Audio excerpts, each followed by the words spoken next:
लीजिए सुनिए देवकीनंदन खत्री के लिखे उपन्यास चंद्रकांता संतति के 21वें भाग के 12वें बयान को मेरी यानी समीर गोस्वामी की आवाज में।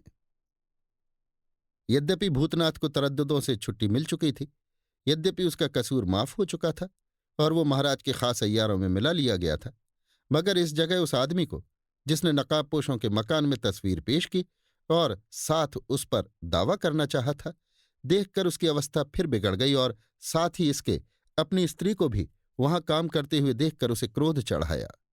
जब वो आदमी पानी का घड़ा और झारी रखकर लौट चला, तब इंद्रदेव ने उसे पुकार कर कहा, अर्जुन, जरा वो तस्वीर भी तो ले आओ जिसे बार बार तुम दिखाया करते हो और जो हमारे दोस्त भूतनाथ को डराने और धमकाने के लिए एक औजार के तौर पर तुम्हारे पास रखी हुई है। इस नाम ने भूतनाथ के कलेजे को और भी हिला दिया। वास्तव में उस आदमी का यही नाम था और इस ख्याल ने तो उसे और भी बदहवास कर दिया कि अब वो तस्वीर लेकर आएगा। इस समय सब कोई बाग में टहल रहे थे और इसलिए एक दूसरे से कुछ दूर हो रहे थे। भूतनाथ बढ़कर देवी सिंह के पास चला गया और उनका हाथ पकड़कर धीरे से बोला, देखा इंद्रदेव का रंग ढंग? देवी सिंह धीरे से, मैं सब देख और समझ रहा हूं, मगर तुम घबराओ नहीं। भूतनाथ, मालूम होता है कि इंद्रदेव का दिल अभी तक मेरी तरफ से साफ नहीं हुआ। देवी सिंह, शायद ऐसा ही हो, मगर इंद्रदेव से ऐसी उम्मीद नहीं हो सकती। मेरा दिल इसे कबूल नहीं करता। मगर भूतनाथ, तुम भी अजीब सिड़ी हो।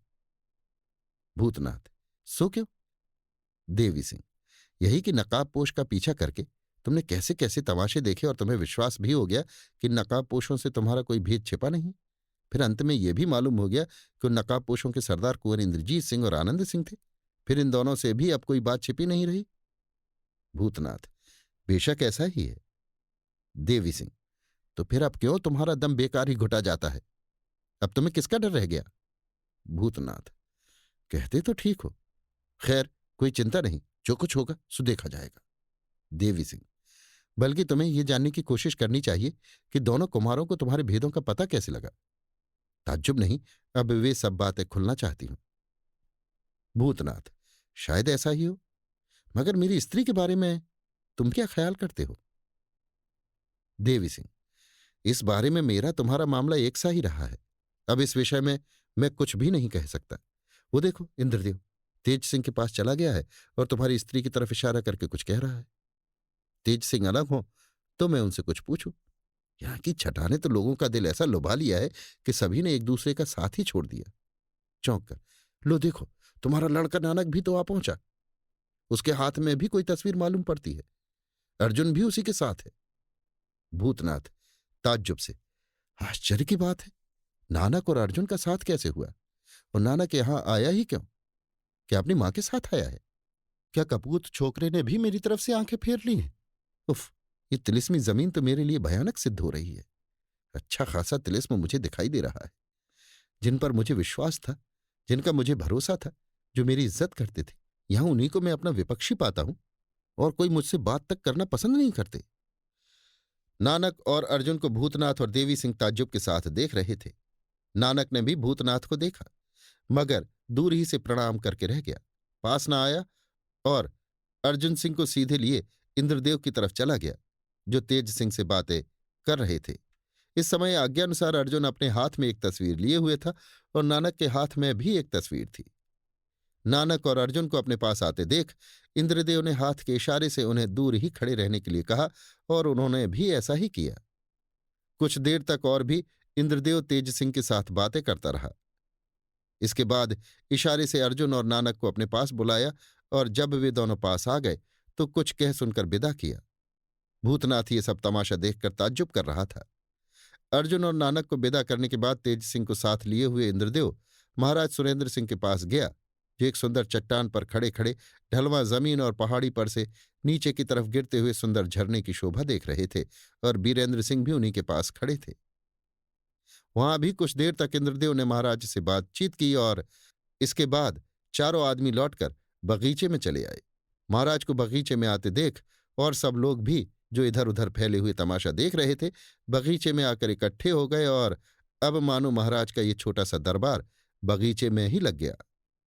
बीरेंद्र सिंह इंद्रदेव से, हाँ, तो अब वे तमाशे कब देखने में आवेंगे जो आप अपने साथ तिलिस्म में लेते गए थे। इंद्रदेव: जब आज्ञा हो तभी दिखाया जाए। बीरेंद्र सिंह: हम लोग तो देखने के लिए तैयार बैठे हैं। जीत सिंह: मगर पहले यह मालूम हो जाना चाहिए कि उनके देखने में कितना समय लगेगा। अगर थोड़ी देर का काम हो तो अभी देख लिया जाए। इंद्रदेव: जी वो थोड़ी देर का काम तो नहीं है। इससे यही बेहतर होगा कि पहले जरूरी कामों से छुट्टी पाकर स्नान ध्यान तथा भोजन इत्यादि से निवृत्त हो लें। महाराज: हमारी भी यही राय है। महाराज का मतलब समझकर सब कोई उठ खड़े हुए और जरूरी कामों से छुट्टी पाने की फिक्र में लगे। महाराज सुरेंद्र सिंह, बीरेंद्र सिंह तथा और भी सब कोई इंद्रदेव के उचित प्रबंध को देखकर बहुत ही प्रसन्न हुए। किसी को किसी तरह की तकलीफ न हुई और न कोई चीज मांगने की जरूरत ही पड़ी। इंद्रदेव के अय्यार और कई खिदमतगार आकर मौजूद हो गए और बात की बात में सब सामान ठीक हो गया।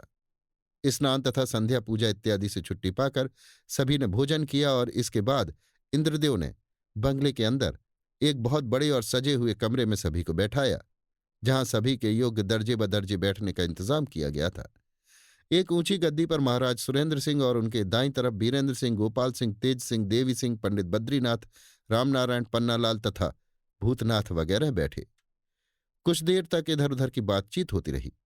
इसके बाद इंद्रदेव ने हाथ जोड़कर पूछा, अब यदि आज्ञा हो तो तमाशों को। महाराज: हाँ हाँ, अब तो हम लोग हर तरह से निश्चिंत हैं। सलाम करके इंद्रदेव कमरे के बाहर चला गया और घड़ी भर तक लौट के नहीं आया।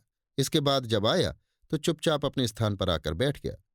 सब कोई यानी भूतनाथ, पन्नालाल वगैरह ताज्जुब के साथ उसका मुंह देख रहे थे कि इतने में ही सामने वाले दरवाजे का पर्दा हटा और नानक कमरे के अंदर आता हुआ दिखाई दिया। नानक ने बड़े अदब के साथ महाराज को सलाम किया और इंद्रदेव का इशारा पाकर एक किनारे बैठ गया। इस समय नानक के हाथ में एक बहुत बड़ी मगर लपेटी हुई तस्वीर थी, जो कि उसने अपने बगल में लगा रखी थी। नानक के बाद हाथ में तस्वीर लिए अर्जुन भी पहुंचा और महाराज को सलाम कर नानक के पास बैठ गया। उसी समय कमला का भाई अथवा भूतनाथ का लड़का हरनाम सिंह दिखाई दिया। वो भी महाराज को प्रणाम करके अर्जुन के बगल में बैठ गया। हरनाम सिंह के हाथ में एक छोटी सी संदूकड़ी थी, जिसे उसने अपने सामने रख लिया। इसके बाद नकाब पहने हुए 3 औरतें कमरे के अंदर आईं और अदब के साथ महाराज को सलाम करती हुई दूसरे दरवाजे से कमरे के बाहर निकल गईं। इस समय भूतनाथ और देवी सिंह के दिल की क्या हालत थी सो वे ही जानते होंगे। उन्हें इस बात का तो विश्वास ही था कि इन औरतों में एक तो भूतनाथ की स्त्री और दूसरी चंपा जरूर है, मगर तीसरी औरत के बारे में कुछ भी नहीं कह सकते थे। महाराज इंद्रदेव से: इन औरतों में भूतनाथ की स्त्री और चंपा जरूर होगी। इंद्रदेव हाथ जोड़कर: जी हां कृपानाथ। महाराज: और तीसरी औरत कौन है? इंद्रदेव: तीसरी एक बहुत ही गरीब, नेक, सीधी और जमाने की सताई हुई औरत है, जिसे देखकर और जिसका हाल सुनकर महाराज को भी बड़ी ही दया आएगी। ये वो औरत है जिसे मरे हुए एक जमाना हो गया, मगर अब उसे विचित्र ढंग से पैदा होते देख लोगों को बड़ा ही ताज्जुब होगा। महाराज: आखिर वो औरत है कौन? इंद्रदेव: बेचारी दुखनी कमला की मां, यानी भूतनाथ की पहली स्त्री। ये सुनते ही भूतनाथ चिल्ला उठा और उसने बड़ी मुश्किल से अपने को बेहोश होने से रोका। अभी आप सुन रहे थे देवकीनंदन खत्री के लिखे उपन्यास चंद्रकांता संतति के 21वें भाग के 12वें बयान को मेरी यानी समीर गोस्वामी की आवाज में। इसी के साथ ही चंद्रकांता संतति का 21वां भाग अब समाप्त होता है।